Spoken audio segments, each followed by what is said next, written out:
You are listening to Keep Canada Weird, a weekly weird news roundup by the Nighttime Podcast. Handsome Aaron Airport. We're back. We're together. Fist bump through the internet. Yep. Boom. Let's keep Canada weird, my friend. But before we do, let's start with you. What's your special drink? What do you have in front of you to ring in the occasion of another week together? You want me to start with the special drinks this week? Yeah, I'm trying to maybe roll out the red carpet a little bit for you. I realize I always go first and I shouldn't. No. Well, I don't mind. I do have a special drink. It's a variation of a drink I've had before on this show, but it's been a long time. But I do have a zero sugar vitamin water, and it's orange flavor. Boring. Excuse me? Boy, you heard me. You heard me damn well. What do you mean? There's too much pressure on me for this now. I need sugar-free, caffeine-free drinks, and there's only so many choices out there, and All right. you're putting a lot of unnecessary pressure on me. I should be focusing on my opinions on news stories, not about my drinks. I'm going to try this and I'm going to like it. Okay. Just as I wanted. Okay, perfect. What do you got? It's probably dumb. What I'm holding in Oh my God. No wonder you sent me first. This is disgusting. You're an idiot. Well, in my hand, I'm holding a Tim Hortons tea with one milk and one sweetener. And I'm not going back to the beast. The reason I have this in my hand is because since they were willing to bring back a physical roll up the rim cup, I thought if they are making a concession, I will make a concession. And this is actually the second one I had in the last 4 hours. Yeah, you drink Tim Hortons every day. The other day I was walking out of Tim Hortons and a random car stopped and the girl in the car shouted, she said, "I gotta get a picture of Bus Stop Bonaparte with a Tim Hortons cup and send it to Aaron." Oh man. But yeah, I am the world's biggest hypocrite. I have a Tim Hortons tea in my hand. It's not my favorite tea, but I thought it'd be great to, as we talk tonight, it'll be nice to sip on a tea, but maybe I can end the show by rolling up the rim and revealing hopefully a prize. I will say I had a tea earlier today just to see if they had the roll-up rims available. They did. I rolled it up and I won a donut. So I am 1 for 1 right now in this season of Roll Up the Rim. Yeah, well, you're very competitive in it. You know, you're there every day, trying your best. And I think I really would have wished you given me a heads up about this, that you were going to actually bring enemy product across our borders and it's here, and this is Robin's land, and I don't like this. I didn't consent to this. And I would like to state for the record that we are looking for a new co-host for Keep Canada Weird. You can send your applications to nighttimepodcast.com/contact, as to which nobody will answer them because Jordan is fired. All right. Well, I hope it doesn't distract you seeing me hold the enemy's cup. I feel like I'm wearing this is the Keep Canada Weird equivalent of having the red American cap. You know what I'm talking about. I don't even want to say it. Yeah. But this is the Keep Canada Weird version of that. You know what you are? You're the Wayne Gretzky of podcasting. That's what you are. You know, you don't even wear the jersey anymore. You're just sitting there. You probably have Tim Hortons underwear on, don't you? That's where we're at with you. No. When I planned the special drink, I just wanted it to be a moment at the beginning and a moment at the end when I rolled the rim. I don't want to derail the show or distract you. Okay. So let's just get right into it. We're going to be keeping Canada weird with a collection of offbeat and unusual news stories from the past week. But before we get into that, we're going to bookend the episodes with some revelations we made in last week's episode that I think has made a lot of listeners change how they feel about both of us. Without really planning or meaning to do this, you and I both revealed something personal that I don't believe we intended to do. Do you want to start the show with your revelation or mine? You know what? I'm still thrown off. You choose. I can't even focus right now. My anger has me blind. I'm going to start with yours. Okay. Is it because mine is a bit more salacious, I think. Although Okay. they're both about love and Uh, romance and oh, sexuality. sex was sex. Let's start with SEX. yours. Oh my God. Yeah, I said it. Here comes yours. Okay. Oh my goodness. I am listening to the most recent episode of Keep Canada Weird, and I had to pause it and come here to leave a voicemail because, oh my god. Aaron confessing his love to Jordan. I'm sorry. I have been waiting for this moment for literal years. I truly, truly, truly believe, like, in my heart, that you guys are in love. And I don't know why that is, but thank you for confirming that for me, Aaron. That was sent as an anonymous voicemail. Hmm. I think they're shipping us, is what you would call that. They're what? They're doing what to us? Shipping? What's that Shipping? mean? When you follow like a TV show, let's say, if you're like a fan of the show and you're like, oh, I really want like, Yeah, Ross and Fox Rachel. Mulder and Ross and Rachel. Mulder and Scully Just say from Ross and X-Files. Rachel, please. Sure. But you want them together and you like talk about it. I think that's like shipping. Okay. Like I've never heard wanting that a term before. relationship. That's interesting. Yeah. Okay. Okay. I get you. But they're shipping us, the anonymous caller. But I will say we are in love like brothers. Yeah. Yeah. Yeah. Like friends and brothers and family. And we've been in love since we first met. And You know what? It kind of was love at first sight. Like we met and hit it off right away and started a band like within like a month of meeting. yeah. Yeah. Maybe even shorter than that. But yeah, we instantly clicked and connected and have been thick as thieves ever since. But yeah, so it is love. We are in love. It's not sex love. It's BROLOVE. It's a bromance. Yeah, yeah. It's a man-mance. Hmm. It did come across like it was a little heavy in the delivery, so I think I got the wrong idea as well, and I was Oh, you did. Oh, yeah, I was a little scared coming into this tonight, okay. and maybe that's why I brought the tea, like just to So if I was saying that in that way, were you going to tell me that you don't see me in that way? You just see me as a friend? yeah, I would have told you on air. Okay. Well, I only see you as a friend too. I didn't mean to give you the wrong impression. And it's not just me that got the wrong impression. But Okay. don't worry, Aaron. I also revealed maybe too much last week, and we'll hear about that at the end of the episodes. What we should do right now is get into the weird Canadian stories. We're going to have a duo of dystopian stories to start off the show, and then we're going to have a duo of stories related to commerce or business in Canada. Just so we can focus at the task at hand, let's take our first break of the night right now, get it over with, and then we can really get into the dystopian stories in our first duo. Yeah, I'm ready.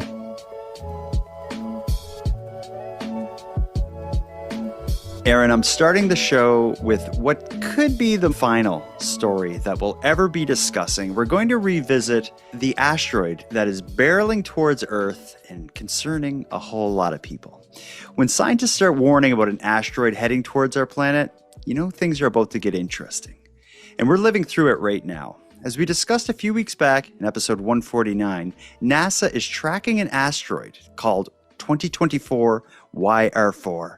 And that asteroid has a chance of smashing into our planet just before Christmas of 2032. The possibility was chilling when we discussed it several weeks ago, but the roller coaster ride of emotion has only continued.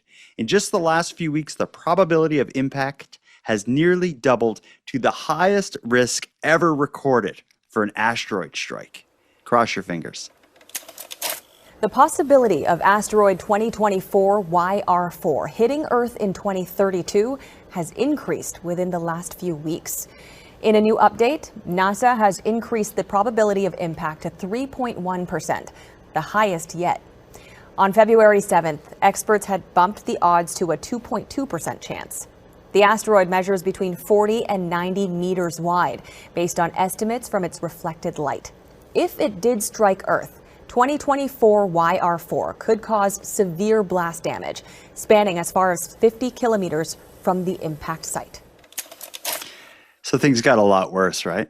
Yeah, the first time we talked about it, it was 1 point something. It was in the low ones, I think, the first time that we discussed the asteroid. So then Yes. come to learn that it's gone up to 3.2 or 3.1, whatever. So that's a sizable In the span jump. of weeks. Yeah. Yeah, in a span of a week. I like to think of it as a 1 in blank chance. Initially, when we talked about it, it was almost a 1 in 100 chance. With the new update or the new calculation or whatever that they did over the past weekend, that made it a 1 in 32 chance. Like those are decent odds for a big, for if you're in a casino or something like that. So when you think of those being the odds of a comet or an asteroid or whatever the right term for it is hitting Earth, they call it a city killer because it's big enough that it could take out an entire city. Like that is, I'm surprised that this isn't or wasn't a huge deal that everybody was talking about. But that said, this wasn't planning to hit till 2032, and we have a whole bunch of other problems that are going to be playing out over the next 7 years that is probably capturing people's attention, more pressing concerns. And maybe that's why it wasn't a big deal. I don't know. I think I disagree. I think lots of people were talking about this. I saw it on the news constantly and saw it on my socials quite, on a regular basis. And even in general conversation out in the wild, people were talking about it and they're like, well, the asteroid's coming anyway, so what does it matter? Or we're all dead anyway, so let so-and-so do whatever they want. It's that kind of a thing. Okay. Yeah. Yeah, I didn't hear a lot of it. I didn't see, like, of course there were articles that I, come across on occasion, but I'm surprised it wasn't a bigger discussion. But it was so far away, although it's only 7 years, maybe that was a part of it. And just like I said, in the last week, if you look at what's happened in Canada in the last week, we had the plane crash at the Toronto airport, which probably 30% of the news articles over the last week have been related to the plane crash at Pearson Airport. There's just so many things right now to capture people's attention that they're easily blinded by the fact that there was is a 1 in 32 chance of an asteroid hitting this planet. But here's where it gets interesting. This is a roller coaster ride, and it has been a roller coaster ride. NASA just yesterday issued a press release giving a new calculation for this asteroid, and I think you're going to feel good after hearing this. I'm just going to read you an excerpt from it. NASA has officially ruled out asteroid 2024 YR4 as a threat to Earth. When first discovered, there was a small chance it could hit 2032, but after more observation, scientists have confirmed the probability of impact is effectively 0%. There is, however, still a 1.7% chance it could hit the moon. However, Earth, 0%. So I don't know I don't know enough about how they track these or measure where they're going to hit and look at their trajectory or whatnot. But it seems like I don't know, someone just maybe double check their math and like, oh yeah, not going to hit us. Yeah, I guess. Well, I mean, the more they probably were looking into it where it was concerning at first, but so then they probably, rerunning the calculations over and over and over again, putting way more time, effort into it. I don't know, but either way, it sucks that the moon might get smacked in the face over this situation.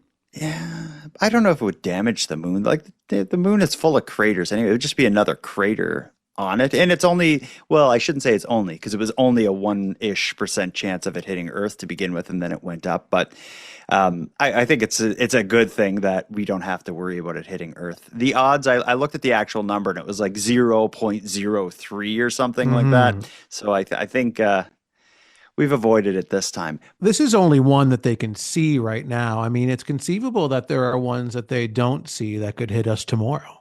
That's a good point.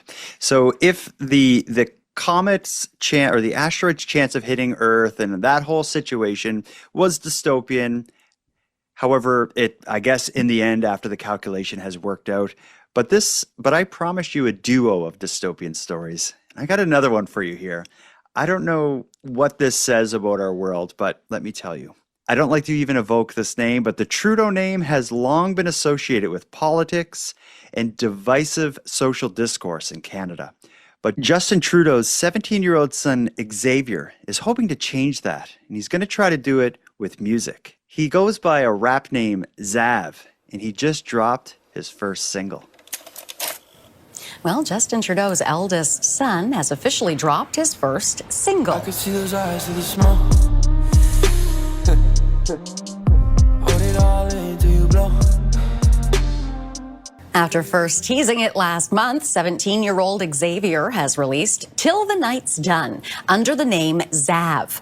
A full music video is coming later today. The song is described as moody R&B, and his producers say Zav has more music on the way. Oh, 17 years old. He's getting quite a boost due to his father, but I think it's a double-edged sword. Like, yeah, the 17-year-old Zav is getting his new single that he dropped mentioned on the news, but can you imagine the feedback this guy's going to get? How hard people are going to give it to him. I think he bit off more than he can chew. If he thinks his father has it rough in the media and with the general public, just wait until people listen to this song and just tear into this young boy online. There is nothing he could have done that would have made people like him, though, I think. I agree. And like, as far as the song, I listened to it. I watched the music video. The music video was well shot and well produced. It was, it wasn't cheap to make. I'm sure of that. Same goes for the song. It sounds to me like, it's not my style of music, but it sounds to me like something like Drake would make. It's that kind of music, I guess, like lots of effects on the voice, a slow beat. It sounds like every second song I've heard for the past 10 years. Yeah, but there's a reason why so many songs sound like that. It's successful. It's a style of music that's popular. It's certainly not music geared towards the Keep Canada Weird staffers, but it's good enough. When I listen to it, it doesn't sound like something that he made on his laptop. It sounds like he was in a studio with professionals who put that together. Yeah, it was put together by professionals, we can assume. I don't know. It sounds so much like every other artist out there. It's like, why? Okay. Like, why? Why? Yeah. Like, but he's only 17. I know, but he's got all of the resources he would need to make something cool.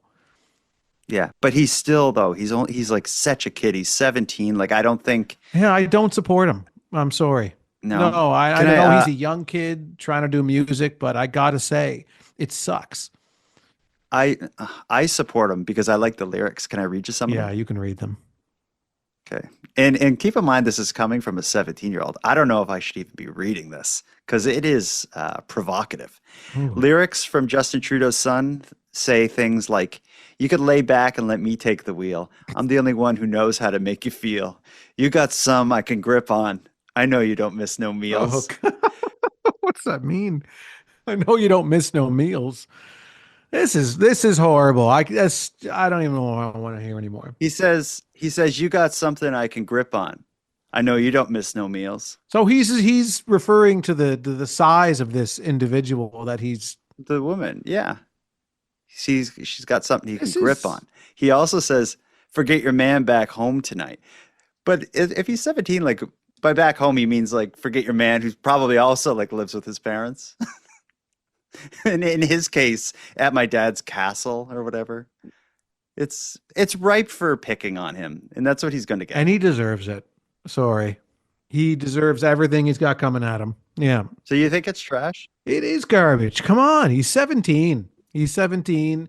The only reason that this is being made is because of he's got money and he's got a famous father and a famous family and all of these things. Yeah. Nobody would come across this in normal, civilized society and say, "Oh, sign him.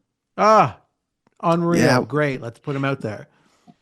I'm just wondering, like, why he wouldn't try to distance himself from his dad. Like, yeah, release it under a fake name and see if you can get traction. See if there's merit in what you're creating. I think that's what I would have done. That's what Stephen King's son did. When Stephen King's son is also like a horror writer. Yeah. And he released several books under like a fake name or whatever, just to avoid, the claims of nepotism and all that stuff. And of course. It's a great idea to do that and see if you can make it on your own. But I mean, he already has the advantage of financial wealth, so he's able to afford studio time and afford musicians and whatever he needs to pull this off. And that music video, I'm sure the music video alone cost I'm guessing $10,000-$15,000. Yeah, yeah. It just would have been cool if he did the same thing, like we were saying, release it under a different name, didn't tell anybody who they were, still take advantage of the money you have to record, but yeah, see if you can do it, because now you have this, like it's just, I don't know. If it was really great and it was interesting and unique and whatever, I'd be like, oh yeah, look at him go, great. It's out, but it's just so boring. It's so goddamn Yeah. boring. I get it. But I think, again, I'm gonna get Xavier's back here.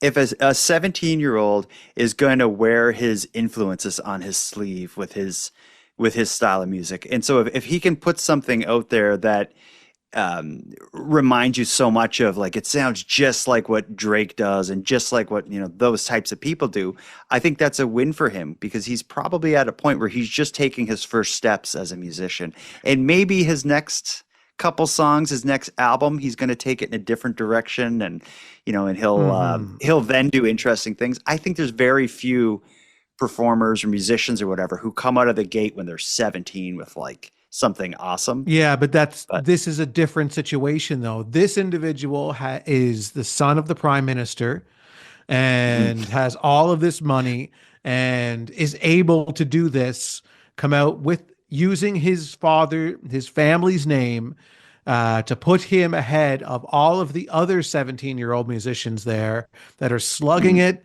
in the dance halls and in the coffee shops and wherever they can play, just trying to be seen, just trying to be heard. And you are sitting here in front of me and in front of our listening audience supporting this young man? No, I disagree.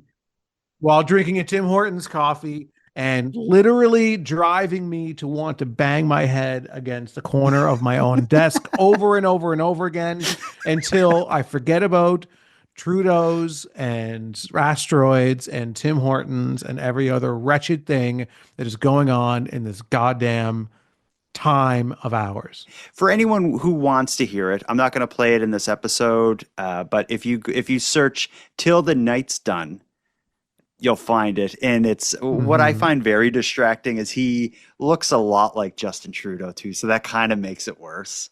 Yeah. I noticed in the music video, they never give like a straight shot of his face. It's always like over the shoulder or from the side, and I think they're doing that because they're like, he cannot look cool. His father is a very unpopular person in the public eye right now, so it's going to be tough. Yeah, I don't know. Could you, like, last question on this topic, starting a rap career, could there be, in Canada, could there be someone worse to be that closely associated with than Justin Trudeau? Like, I don't know if I could think of anyone else that could be worse. No, it's an uphill battle for this man. I just don't even have any more to say about this. Okay. Yeah. Well, let's move on. These two stories gave us a glimpse of the more dystopian stories from the past week, but we have two really good stories related to Canadian businesses. And I think you're going to like both of these. Let's take a quick break. And when we get back, we'll start with a fancy store in both Toronto and Vancouver called CITYLUX that you absolutely do not want to fuck with.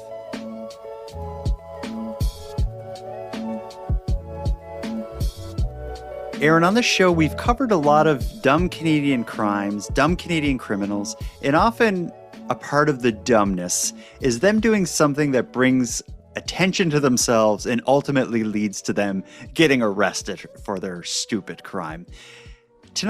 One of the stories we have tonight kind of looks at that from the other angle.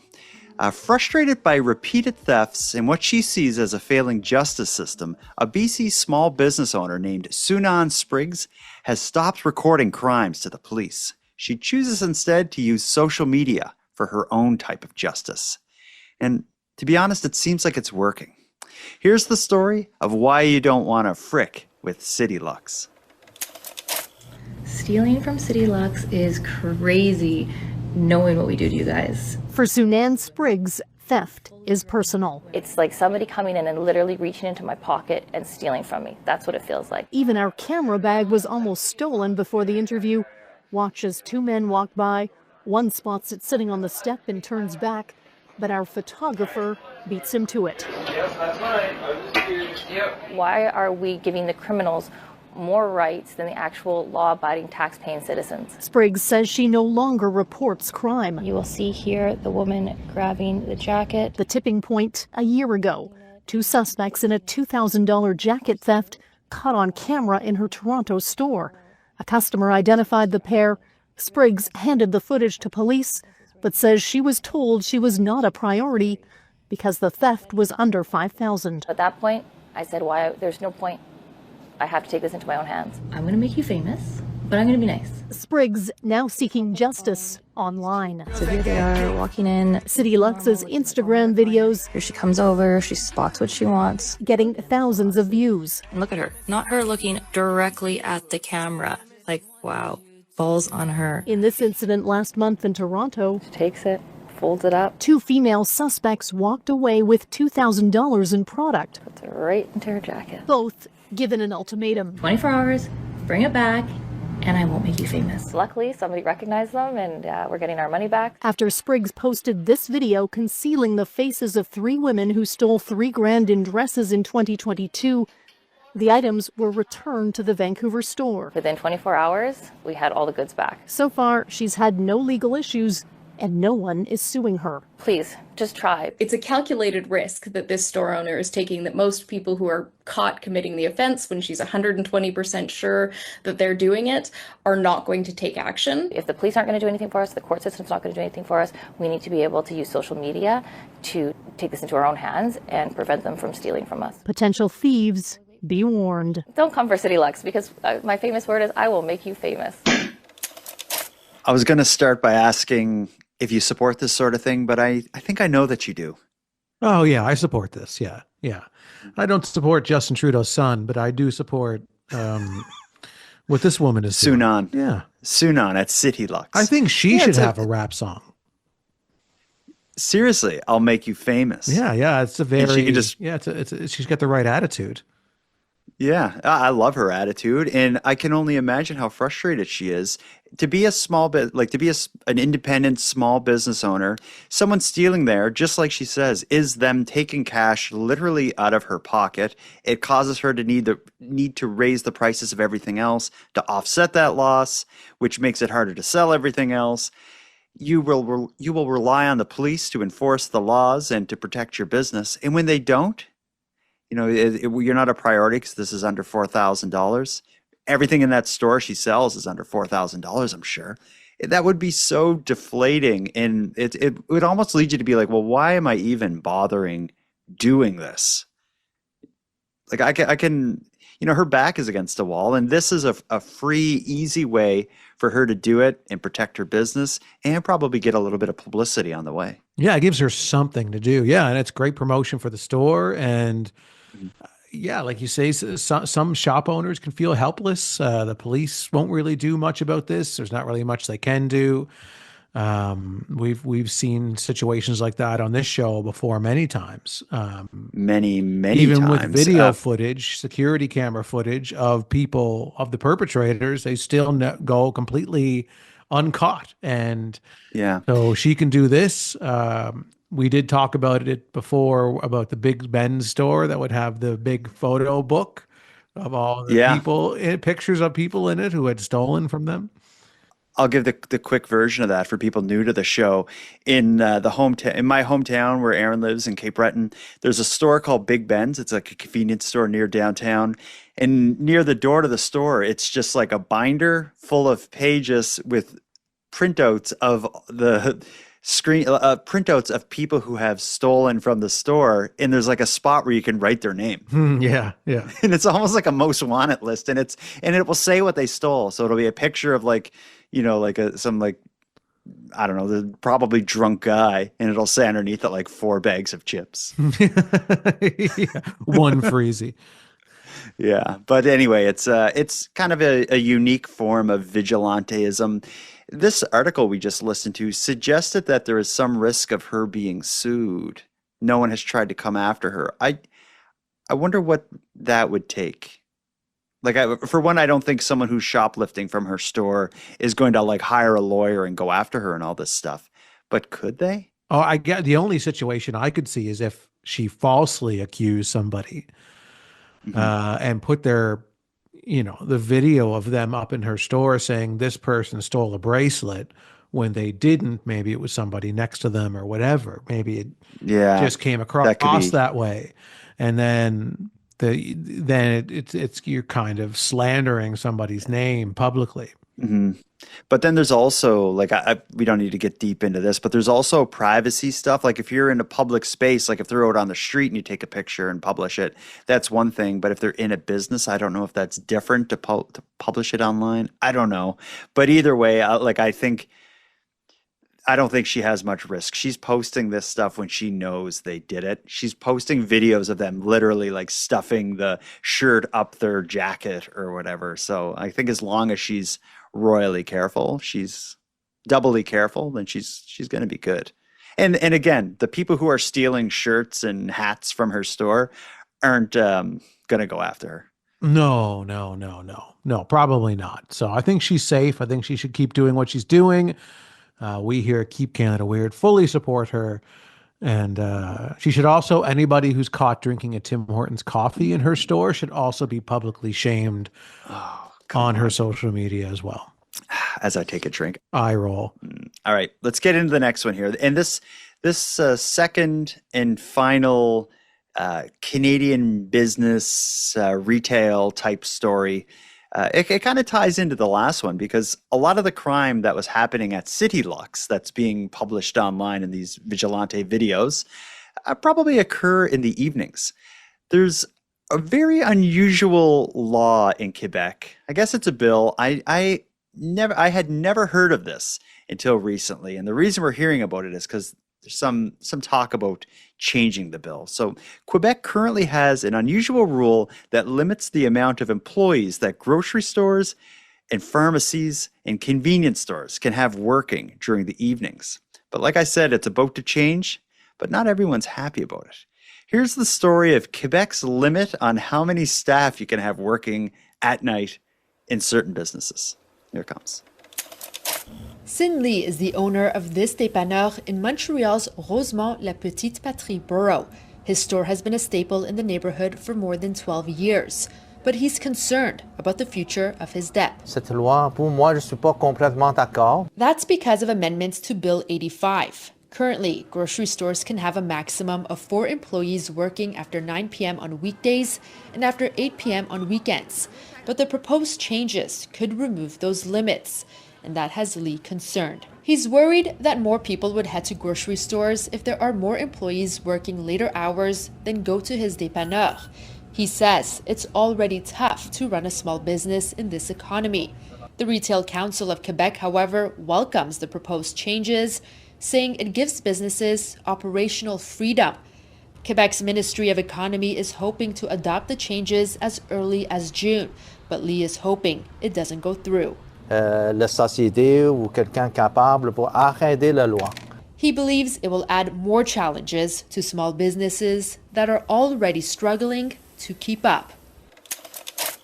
I think like hearing that, the big shock for me is the fact that this bill even exists. It's almost like in Nova Scotia and in a lot of places in Canada, we used to have no shopping on Sundays. Like when we were kids, most businesses were closed on Sundays, and then they did away with that. This almost seems like it's sort of a version of that. It's almost like a bill put there to make it so that on weekends and evenings you're less likely to have to work, although it only affects some businesses. It seems like it applies to dépanneurs, which is convenience stores, like the man they're speaking to in that news clip.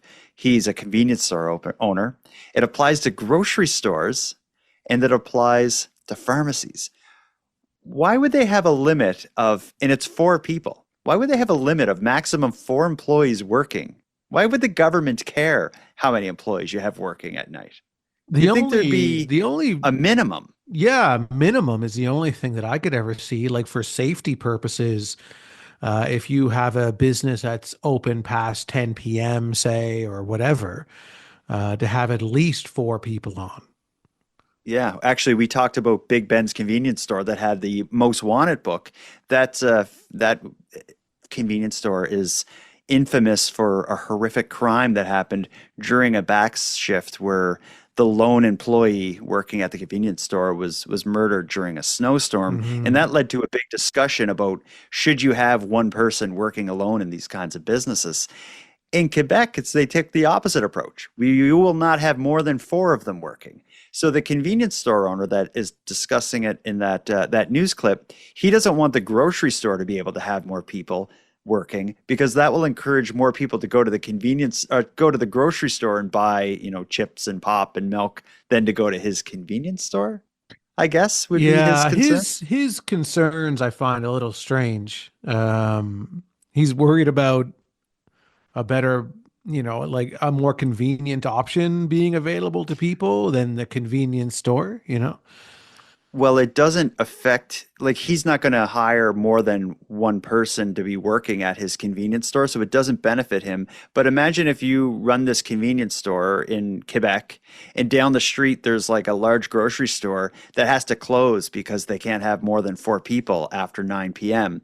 So that leaves his business okay to continue operating and getting those clients late at night. So, like, because I know near me, there's a grocery store near me that I think is open till midnight, and there's probably, 15 employees or something in there.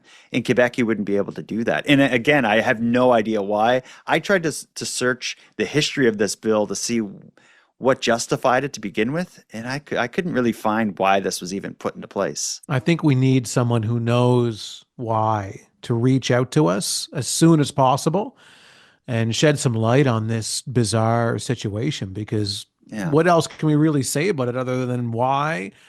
And someone please tell us. Yeah, but I think it's going to be an easy bill to amend. They're as we heard in that clip, they're looking to amend it to remove the limit. Because again, right now it's weekends after 8 p.m. or weekdays after 9 p.m. You cannot have more than four employees at one time. That is bizarre to me that it has stayed this long, that no one has fought that. Yeah. But it is what it is. It's a weird one, and I'd like to hear more if anyone knows. Most of all, like, the only thing I think I really care with this whole story, like, it's bizarre because it makes no sense, and if someone can explain what justified it being put in place in the first place, I think that's the only part of this I'd be interested in. Mm-hmm. Agreed. You know what we've lacked throughout this entire episode? Dignity. Voicemails. Okay. And we're going to catch up. Let's start with, I told you we could bookend the episodes with our revelations from last week. We did yours already. It's that you were in love with me, but it was actually a misunderstanding. Here's my revelation. A listener named Stacy agrees with something that I disclosed last week that I didn't intend to. I don't know if I even did disclose it. I think it may be a figment of your bizarre imagination. Here it comes. Good evening, Handsome Aaron Airport and Jordan Bus Stop Backhoe Bonaparte. It's Stacy here from Dartmouth, New Brunswick, and I'm just listening to this week's Keep Canada Weird episode in which Jordan finally admits how much he loves to watch seniors, and I can't hate on it because I also love to watch seniors, but I like to watch them do something very specific, and that is eat ice cream cones. I had a candy store in Dartmouth at one point, and I had an ice cream parlor in there, and it was my favorite thing when the seniors would come in after choir practice or whatever and sit around and eat their ice cream cones. There's nothing more adorable, I assure you. Anyway, I hope this summer you see an old person eating an ice cream cone and enjoy it like I have. I love you guys so much. This is like I sit at my workstation and giggle aloud at your dry humor, and people definitely think that I'm crazy for doing so. Have a great night. Thanks for all the great content. Keep it up. I'm not alone. No, you're not, unfortunately. Stacy likes to observe the elderly as well. She's more specific in her kink where she likes to watch them eat ice cream specifically. So, which is even more suggestive than mine. I just said they're enjoyable to look at. you like to watch them enjoy things like in general, very broadly. So they could be enjoying anything, knitting, watching television, whatever it is.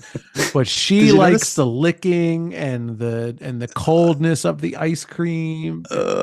She mentioned she used to have like an ice cream candy shop, which would suggest she doesn't have it anymore. And I have a feeling that there is interesting story to why she doesn't operate that business anymore. And maybe it has to do with old people and ice cream. She was probably luring in the elderly into her store and playing the song playing over the speakers in the store is, "I'll take you to the candy shop. I'll let you lick the lollipop." And she's giving them ice cream. You want some more Rocky Road? What's your favorite flavor, Mr. Johnson? Neapolitan.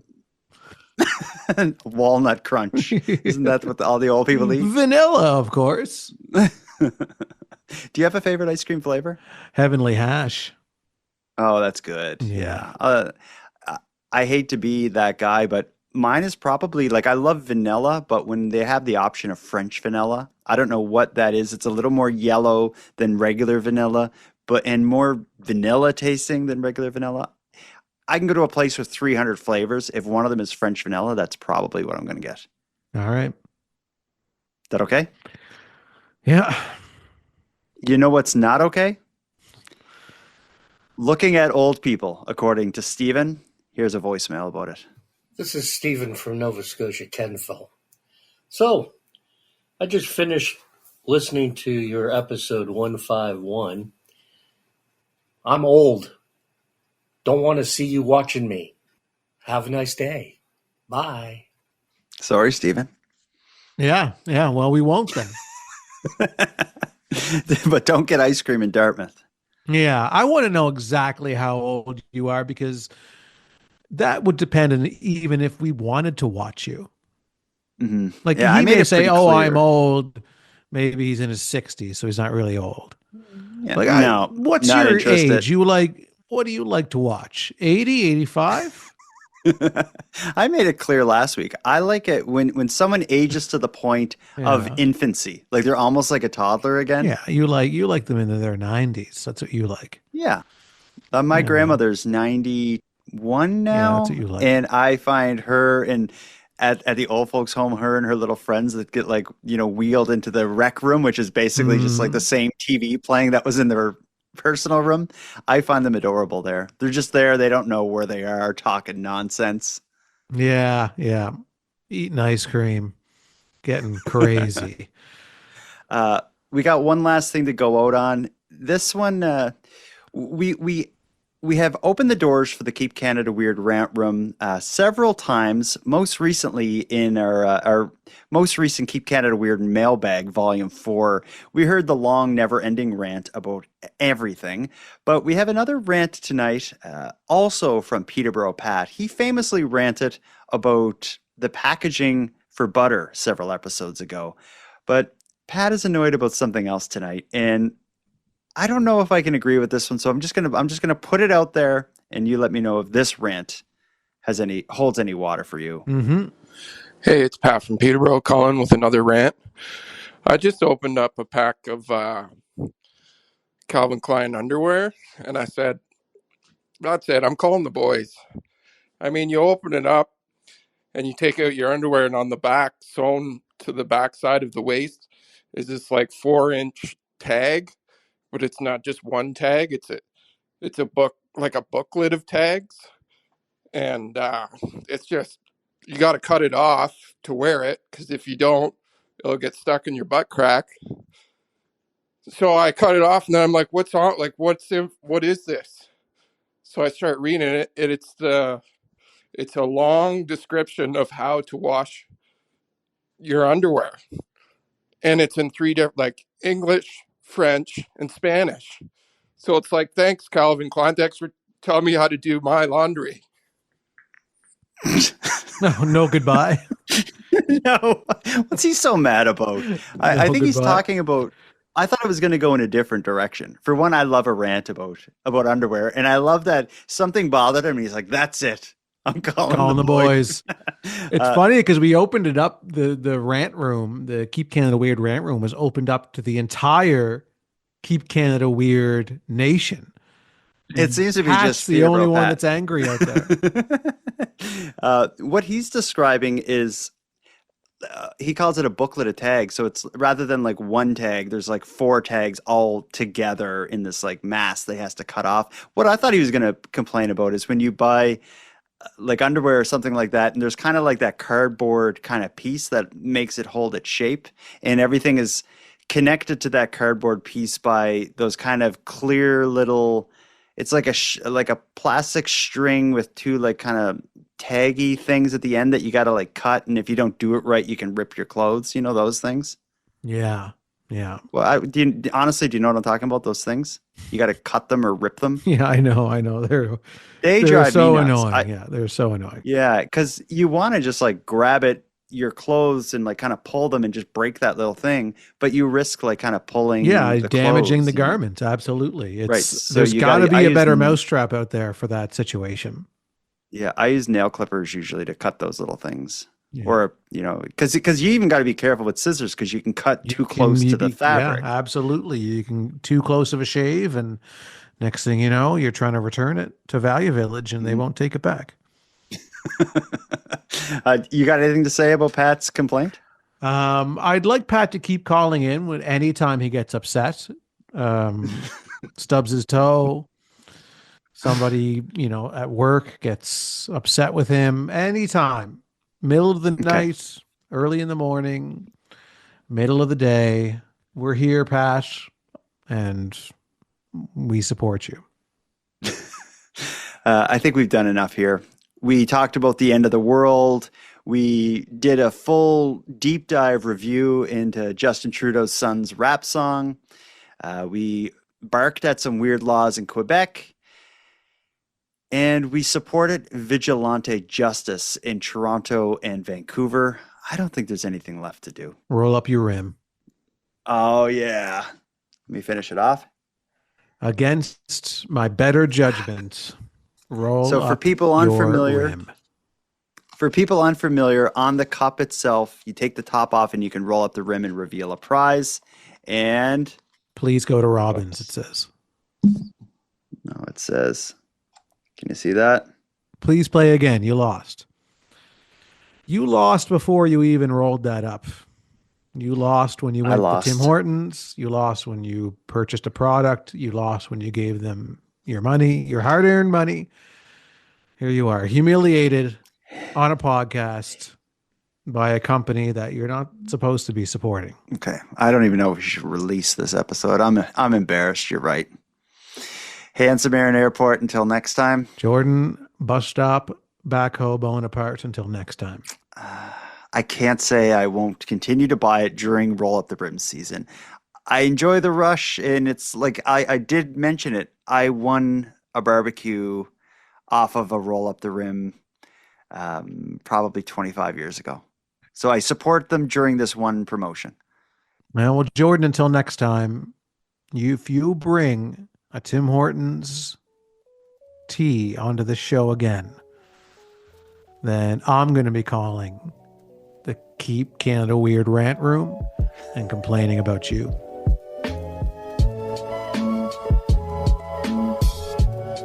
I want to thank you for helping Aaron and I fulfill our mission to keep Canada weird. If you got a news story from your area that you'd like to share with us, or have any thoughts or theories or opinions on anything we discussed tonight, we'd love to hear from you. You can contact us by using the voice recorder that can be found at nighttimepodcast.com/contact. And on that topic, I want to give a big thank you to this episode's correspondents. If your voice message was aired tonight, you can email me your address. My email is nighttimepodcast@gmail.com, and I'll get a Keep Canada Weird badge and swag pack sent out to you. I just ask that you wear the badge proudly and responsibly. Next, a big thanks goes out to Aaron for another great night, Unicole for the intro and outro voiceovers, and Monty Data for the outro version of O Canada. And then, of course, a sincere and massive thank you goes out to each and every one of you listening.